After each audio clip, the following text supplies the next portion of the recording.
नमो सिद्धाणं नमो आयर्याणं नमो वज्रायणं नमो लोये सव्वसावणं भवबीजाङ्कुरजनन रागादशैमुपकदा यस्य ब्रह्मा वा विष्णु वा हरो जिनो नमस्तस्मै प्रणम्य विश्वज्ञातारं विश्वविद्यादिनायकं विश्वधर्म प्रवक्षेयं विश्वविघ्नोपशान्तये आचार्यं श्री संभवाब्धिं समग्रधर्मं विनामे श्रीबालब्रह्माण्डवजाशत्रं गंभीर सिंधम प्रणमामि नित्यं। बोले देवादि आदिनाथ भगवान की, पारसनाथ भगवान की, अंतिम शासन कृता भगवान महावीर स्वामी की, 24 तीर्थंकर भगवान की, अनंतानिश्चित परमेश्वर भगवान की, परम पूज्य आचार्य श्री आदि सागर आचार्य महावीर कीर्ति जी आचार्य विमल सागर आचार्य सन्मति सागर गुरुदेव की, परम पूज्य प्रातस्मरणीय बाल ब्रह्मचारी आजीवन अन्न एवं षष्ठ त्यागी स्थिवाचार्य संभव सागर गुरुदेव की, तीन को महामुनि महाराज की, सम्मेश क्षेत्र की।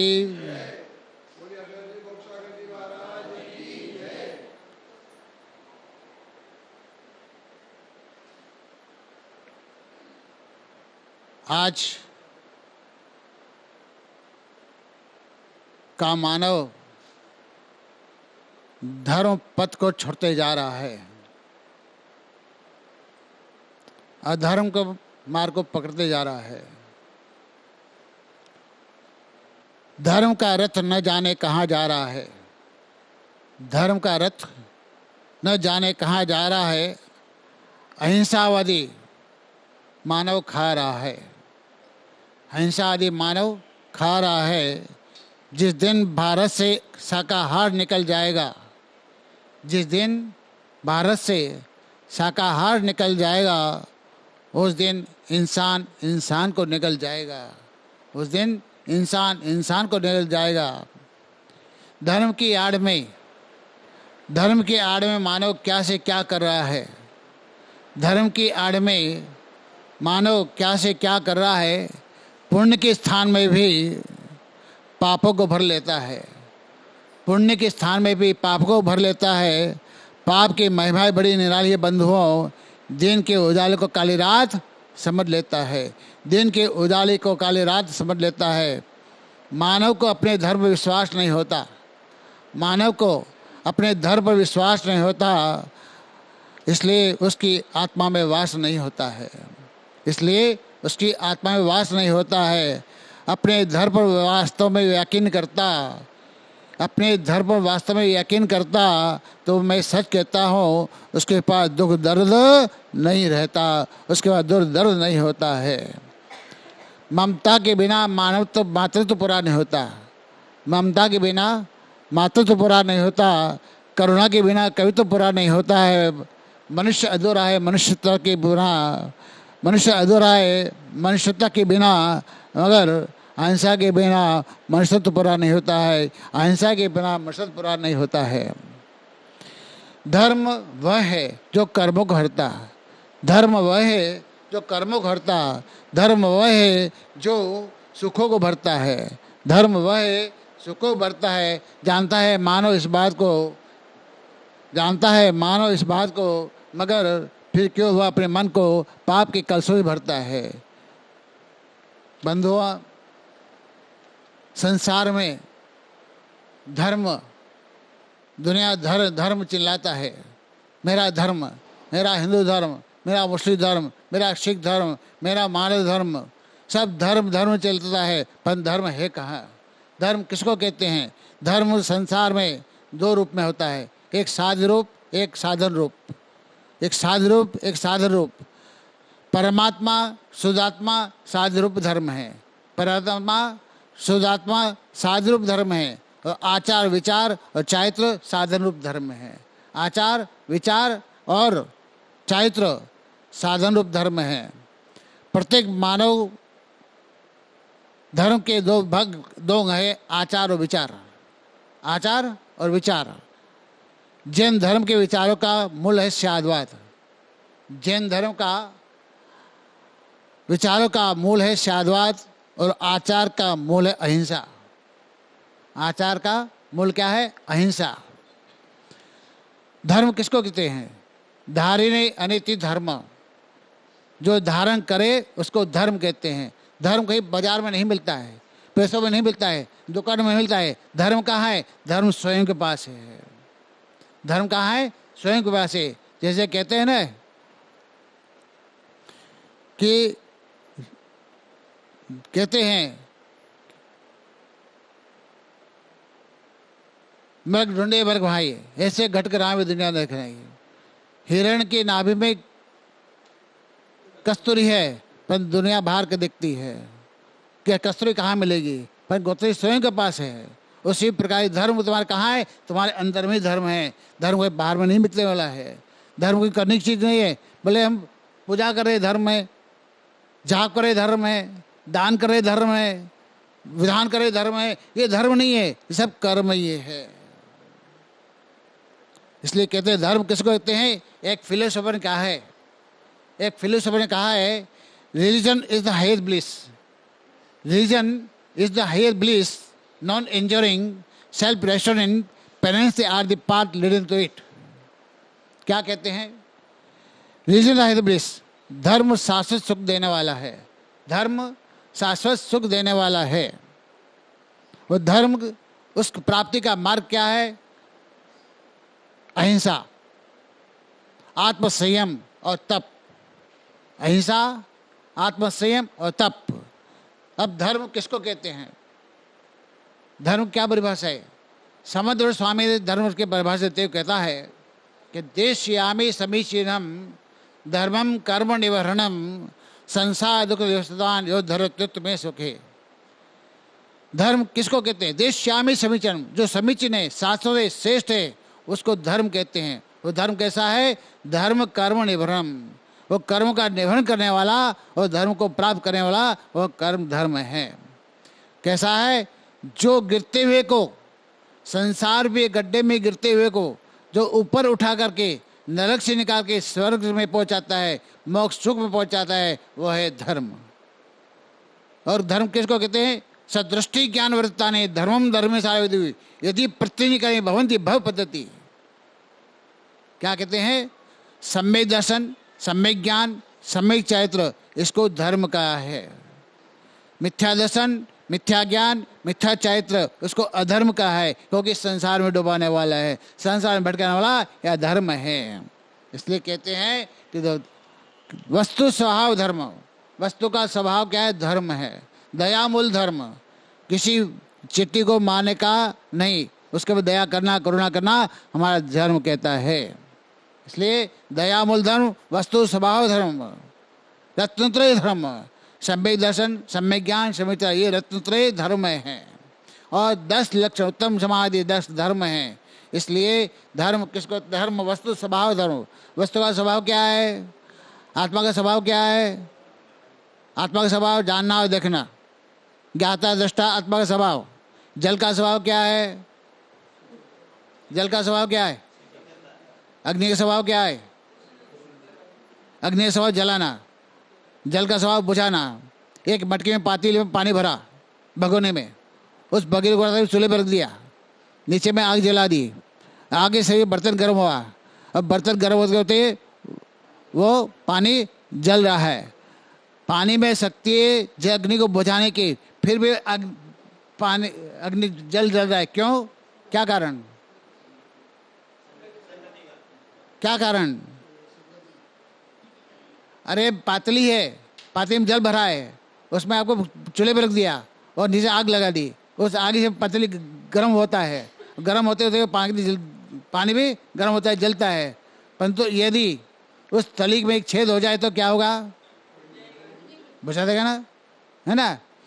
जैसे अग्नि में तली में छेद हो गया तो अग्नि बुझ गया, क्योंकि जल में बुझा नहीं सकती है अग्नि को, पर जल स्वयं जल रहा है। क्या कारण? तली में छेद हो गया, तली का कारण। वैसे तुम्हारे आत्मा अनादि काल से मिथ्यारूपी तली में पड़ा हुआ है।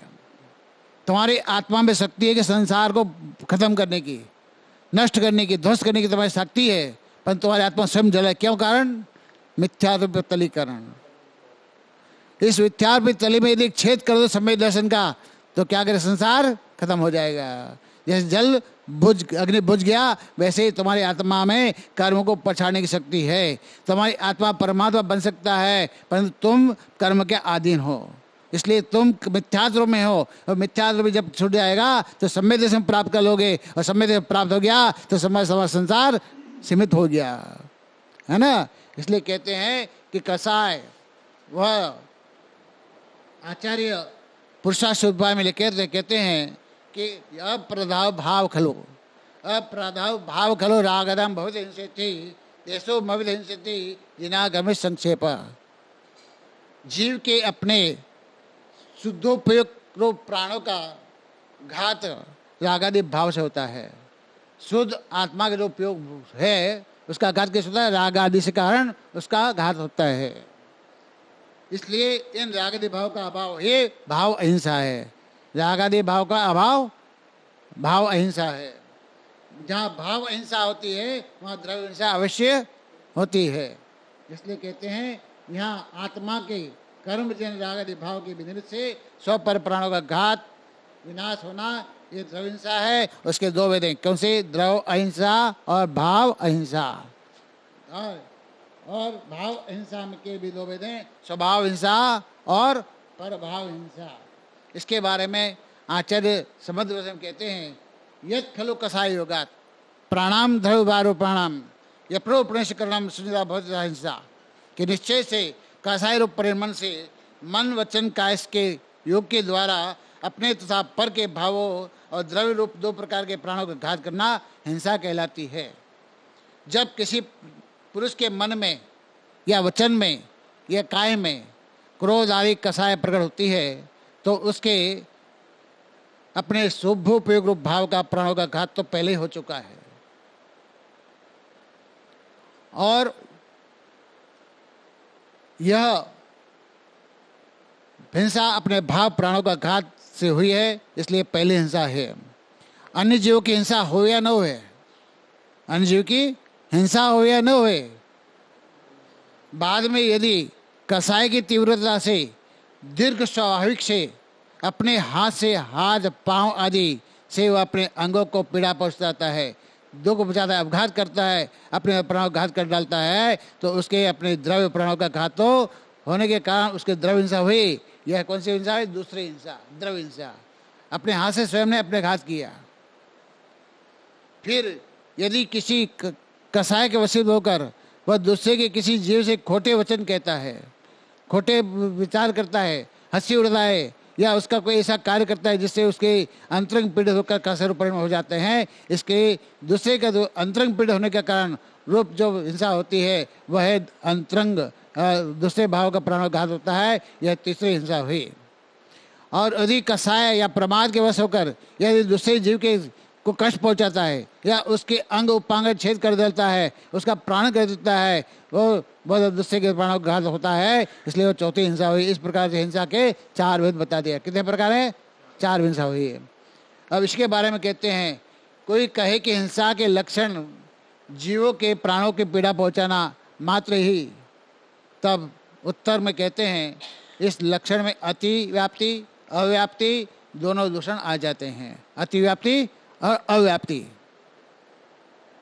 जैसे कि वर्णन किया है, यदि कोई पुरुष ध्यान में बैठा है, कोई पुरुष ध्यान में बैठा है या सावधानी पूर्वक अप्रमाद होकर गमनादि क्रियाओं में कर रहा है, कदाचित उसके शरीर के संबंध से किसी जीव के प्राणों का पीड़ा पहुंची तो उसको भी हिंसा का दोष नहीं लगेगा। जैसे आप आए है ना, फटफट आगे बैठ गए, आपने मार्जन किया क्या, शोधन क्या, देखभाल किया नहीं किया ना, वो जीव नहीं भी मरे तो आपको पाप का बंध होगा। और आप शोधन कर बैठे हैं, देख कर बाल बढ़ते हैं, मार्जन कर बैठा है, यदि जीव मर भी जावे तुमको पाप नहीं होगा। क्यों, प्रमाद नहीं है। अभी मंदिर में आए ना, क्या बोल के आए, बोलो है, निश्चय बोला कि नहीं बोला, कौन कौन बोला, हाथ ऊंचा करो। है निश्चय सब, निश्चय मैंने क्या, छोड़ना। ये नहीं कि देवता हट जाओ हमें दर्शन करने दो, ये नहीं। अर्थ क्या होता है? निश्चय मन निसंको जना नाम, मैं निसंग होकर मंदिर में प्रवेश कर रहा हूँ, है निसंगो जनाम बने। निसंग बने क्या? प्रमाद को छोड़ना। क्या छोड़ना? प्रमाद। कितने प्रमाद होते हैं? 0, है ना। 15 प्रमाद है। कितने प्रमाद है? प्रमाद योगा प्राण व्यपण हिंसा। मन वचन काय की क्रिया प्रमाद से है तो हिंसा है, जहाँ हिंसा है वहाँ पाप का बंध होता है। इसलिए हिंसा प्रमाद 15 प्रकार के हैं। कौन से? 5 इंद्रिय। तुम्हारे पास कितनी इंद्रिय बोलो भाई? कौन कौन सी? स्पर्श रसना घ्राण चक्षु कर्ण, है ना। 5 इंद्रिय। 5 इंद्रिय विषय कितना है? स्पर्शन का कितना है बोलो? 8। कौन सा? खट्टा हल्का भारी, कड़ा नरम, रूखा चिकना, ठंडा गरम। 5, ये 8 स्पर्श का है। रसना का कितना है? 5। कौन सा? खट्टा मीठा चरवा कसाला कड़वा, है ना। घ्राण का कितना है? 2, सुगंध और दुर्गंध। चक्षु का कितना है? 5। चक्षु का 5 है। कौन सा बोलो? हरा नीला काला पीला सफेद, 5 वर्ण। और कान का कितना है? 7। कान का कितना है? कौन सा? सा रे गा मा प द नी। कितने स्वर होते हैं? 7 स्वर है ना। सा रे गा मा प द नी, सा नी गिन लो। सा रे गा मा प द नी, 7 स्वर है ना। ये श्वास किसका है? कर्ण इंद्र का। कितना हो गया? 27, है ना। इन 27 विषय में तुमको कौन ले जाता है? इन 27 विषय में तुमको कौन ले गया? कौन बोला? मन। मन ले जाता है ना। मन है मनुष्य कारण बंध मोक्षो। बंध का कारण कौन है? मन ही है ना। इसलिए मन को मिला तो कितना हो गया? 28। ये 28 विषय छोड़ोगे तब मंदिर में पुण्य होगा तुमको। समझ आया ना? बैठो ना, 5 बैठो ना। 28 विषय छोड़ेगा तब मंदिर में पुण्य होगा, ये पुण्य होने वाला नहीं है, समझे। और 4 कसाय, क्रोध मान माया लोभ। कितनी कसाय? 4। क्रोध मान माया लोभ। 4 कसाय छोड़ के मंदिर में आओगे। और 4 विकता कौन सी है? स्त्री कथा, राष्ट्र कथा, देश कथा, भोजन कथा। ये 4 विकताएं, है ना। और स्नेह, मंदिर में राग नहीं करना। राग करते हो मंदिर में ना? किसका राग करते हो? अपनी पत्नी है, ये पत्नी है, ये बेटा है, ये मम्मी है, ये डैडी है, ये मामा है, ये दादा है। ये कौन सा राग है? अप्रशस्त राग। अप्रशस्त राग पाप का बंद होगा सिकर मंदिर में। पर राग करना किसका? वितराग देव, निग्रंथ गुरु, सिद्धांत शास्त्र और दयामूल धर्म। इनका राग करोगे तो पुण्य होगा, उनका राग करोगे तो पाप का बंद होगा। इसलिए मंदिर में अप्रशस्त राग नहीं करना। और निद्रा आदि बाहर बाहर सो के आना, पर मंदिर में सोना नहीं। ये 15 प्रमाद छोड़ के मंदिर में आओगे तब तुमको पुण्य होगा, ऐसा पुण्य नहीं है। समझ आया ना? ये 15 प्रमाद है, पाप का मूल 15 प्रमाद है। इसलिए कहते हैं कि प्रमाद पीड़ा पहुंची, परिणाम से कसाय भाव नहीं होगा, भाव हिंसा नहीं हुई। यह जीव के प्राणों का पीड़ा पहुंचते ही हिंसा हुई या हिंसा नहीं हो कहलाती है। इसलिए बैठे हो, हिंसा हो भी जावे, तुम्हारा प्रमाद नहीं है तो तुमको पाप का बंध नहीं होगा। कहते हैं इसके बारे में अति दूषण दोष आता है।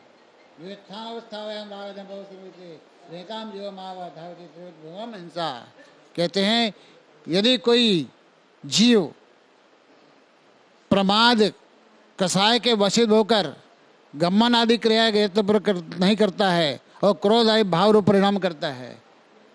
क्रिया प्रमाद रहित नहीं की है, पर भाव क्या कर रहा है? क्रोध मान माया लोभ परिणाम कर रहा है।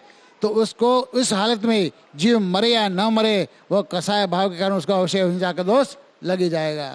तुम यहाँ बैठे हो, तुम भरे उस जी को कुछ मार नहीं रहे हो, कुछ बोल नहीं रहे हो, फिर तुम यहाँ बैठे बोले उसको देखूंगा, साले को देखूंगा मैं इसको। भले उसको नहीं किया पर आपने उसको पंदो कर लिया भाव से, इसलिए आप दोष के भागी बन जाएंगे। यहाँ पर जीव के प्राणों को न पीड़ा होते हुए भी प्रमाद के स्वभाव से हिंसा हुई है। इस प्रकार यदि प्राणों को पीड़ा देना मात्र ही हिंसा का लक्षण कहा जाए तो अव्याप्ति दूषण प्राप्त हो जाएगा। फिर कहते हैं कि यहाँ पर कोई शंका करता है कि हिंसा शब्द का अर्थ है घात करना। हिंसा शब्द का अर्थ क्या है? घात करना। पर जीव के प्राणों का घात किए बिना हिंसा कैसे होगी? जीव का घात करते हुए हिंसा होगी नहीं, इसके बिना हिंसा हो ही नहीं सकती है। तो हिंसा शब्द का अर्थ तो घात करना ही है, परंतु घात दो प्रकार का होता है। कितने प्रकार का? एक आत्मघात, एक परघात। एक आत्मघात, परघात। जिस समय आत्मा कसाय भाव रूप परिणमन करता है तो उसी समय आत्मघात हो जाता है। जैसे परिणाम का कसाय रूप किया तो आत्मघात हो गया। और बाद में अन्य जीव का यदि आयु का कर्म पूरा हो गया हो या उसके पाप उदय आ गया हो तो उसका भी घात हो जाता है। अर्थात उसका यदि आयु कर्म पूरा न हुआ हो या उसके पाप का उदय भी नहीं आया हो तो उसका कौन क्या कर सकता है? कोई कुछ नहीं कर सकता। न तो मार सकता है न कुछ कर सकता है, क्योंकि आयु कर्म पूरा पक्का हुआ है। समझे? इसलिए उसका घात तो उसके अधीन है। किसके अधीन है? स्वयं का अधीन है। इस प्रकार हिंसक को तो इसके भाव कसाय रूप होगी, हुई हिंसा का दोष लग जाएगा। जैसे भाव हुआ हिंसा का दोष लग गया। मारा नहीं है आपने, पर फिर आप लोग को तो परिणाम से कसाय का भाव के कारण पाप का बंध तो हो ही गया। हिंसा दो प्रकार की है, आप लोग देख रहे हैं। हिंसा है परिणाम हिंसा, परिणाम अपनी भवति हिंसा तस्मा प्रभु के प्रमाण विपरम नित्यम। पर जीव की घात रूप हिंसा दो प्रकार की होती है, एक अविरणम हिंसा, एक परिणाम हिंसा।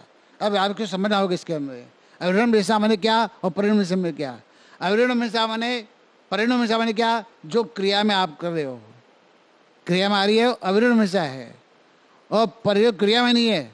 स्टॉक में रखा है 100 साड़ी, उपयोग नहीं कर रहे हो, और उसका नियम भी नहीं कितना करने का, वो क्या है? अविरणम हिंसा। 10 लाख वनस्पति है, आप 10 लोगों ने खाते नहीं है और त्याग भी नहीं है, उसको दोष कौन सा लगेगा? अविरणम हिंसा का दोष लगेगा। 10 लाख कितने वनस्पति खाओगे? बोलो कितनी वनस्पति खाओगे? है 50, 100, 200, 300, 50, 250, 500 कितने खाओगे? 10 लाख को देखा भी नहीं है, खाए भी नहीं है। समझे? नियम कर दो कि आज के में 1000 वनस्पति के 10 लाख वनस्पति त्याग, 1000 वनस्पति छोड़ के 10 लाख वनस्पति त्याग कर सकते हो ना? है ना? और रोज का नियम कर लो। खाने में ये दवाई से हो गया, अब खाने में नियम करो। आज मैं 5 वस्तु खाऊंगा या 2 वस्तु खाऊंगा, 5 फल खाऊंगा, 5 सब्जी खाऊंगा, ये नियम रोज का हो गया। और एक संकल्प करो कि मैं हमेशा के लिए कितने वनस्पति खाऊंगा, कितने अनाज खाऊंगा, 25 अनाज, 50 अनाज, जो सब्जी, 50 सब्जी, 50 फल। दवाई से हो गया 1000 वनस्पति। क्यों? दवाई गिनती नहीं कर सकते हैं, परंतु खाने के रूप दवाई में वो कंट्रोल कर सकते हैं, है ना? ये अविरणम हिंसा परिणाम हिंसा का आपको ज्ञान हुआ। इस प्रकार मैंने आपको आज के प्रवचन में हिंसा, अविरणम हिंसा, परिणाम हिंसा, स्वहिंसा, परहिंसा, द्रवहिंसा, भाव हिंसा, इसके बारे में आपको मैं आज उस पर दिया हूँ। आगे कल का प्रवचन आगे देंगे कि यदि आत्मा के प्रमाद रूप परिणाम से ही हिंसा होती है तो भाई परिग्रह आदि का त्याग क्यों किया जाता है, इसके बारे में कल बताएंगे। बोलो हिंसा परमो धर्म की जय।